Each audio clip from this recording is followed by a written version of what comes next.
This is Joe Malone. I got the Toros Hockey Podcast. Joining me, the head coach of the Mason City Toros, Nick Bruneteau. Good morning, Nick. Good morning, Joe. Thanks for having me. So the Toros had quite the test this past Friday and Saturday, heading up to Granite City. Big rivalry weekend. What were your thoughts? What were your hopes, your expectations heading into the weekend? Yeah, I think anytime you go into the weekend, you want to win both games. But when you go up against a team like that, I think they had 12 returners on their team, maybe a few more. So they were a heavy team. They were an old team. We were much younger compared to them, and I think getting the split, especially on the road, was a big positive for us moving forward. So overall, I think we were pretty happy with how our guys played and what we came out of there with 2 points. Now, we'll talk about the games. It was a Friday night win, Saturday night loss. Let's start with the Friday night win. 2-1. Got goal from Carter Newpower in the first, Jack Campion in the second. And then it was the third period. Granted, I was working the Bulls game, but the third period seemed to be hold on for dear life as Granite City outshot the Toros 18-2. Was it like that there at the arena where it's like, holy cow, they're bringing it at us? Oh, they definitely brought it late. I think more so than anything, we did such a good job of eliminating grade A's. They still had a few, but we did such a good job defensively of giving up perimeter shots. I felt like most of the shots were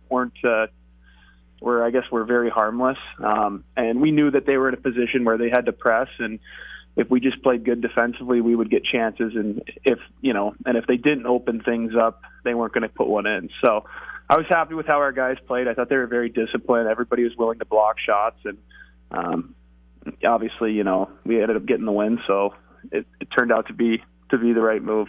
Well, I suppose if you do have to give up shots, you don't want to give up the good ones. You don't want like unmarked in the slot with nobody in between you and the goalie. Definitely, yeah. And Ryan Knight was amazing both games. So he still was tested. He still had to make some really big saves for us, and I thought overall both games he played very well for us. Now, Saturday night started off good. Started off the same trend that the Toros have put up throughout the season with getting the first goal of the game. Talk to me about the importance of getting that quick start and having that first goal being in Mason City's column. I think it's really critical. It's something we talk about as wanting to get the first goal. I know that's something everybody wants. I think it's big for guys' mental states on the bench, and I think it's obviously easier to play with a lead than play from behind. So it's something that hopefully continues going forward for us.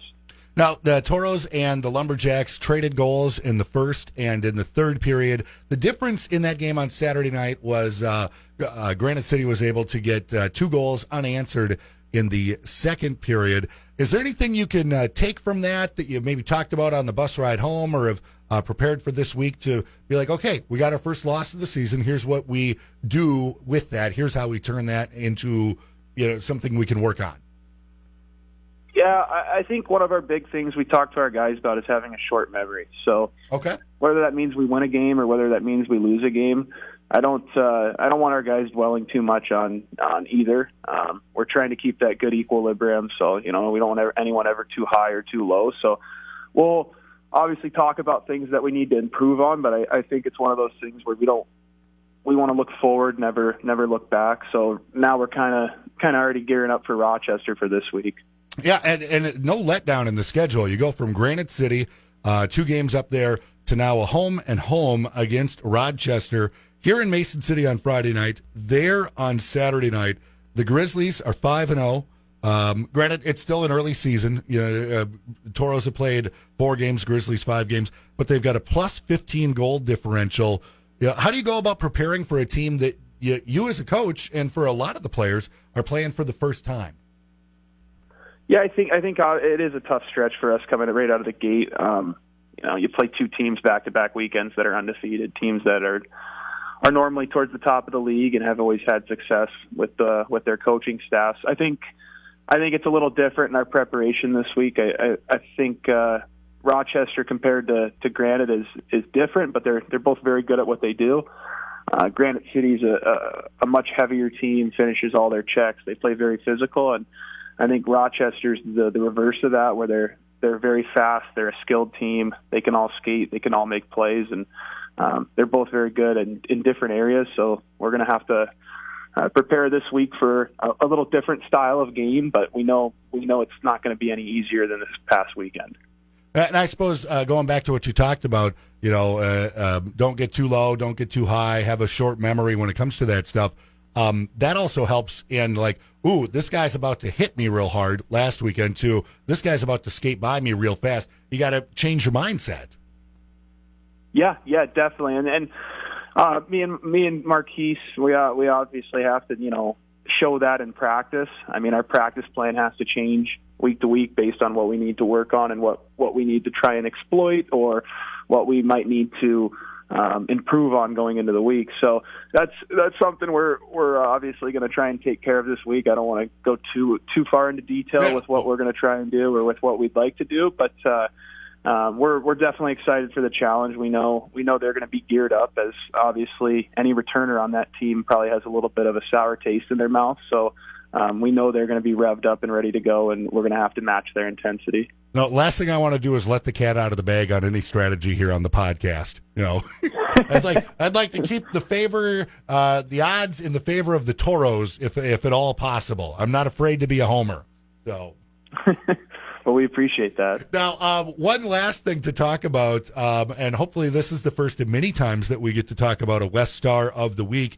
Carter Newpower got named for that just after we had our last conversation for the week of the September 20th through the 26th. Talk to me about accolades and what he did to earn that and what that means for him and the team.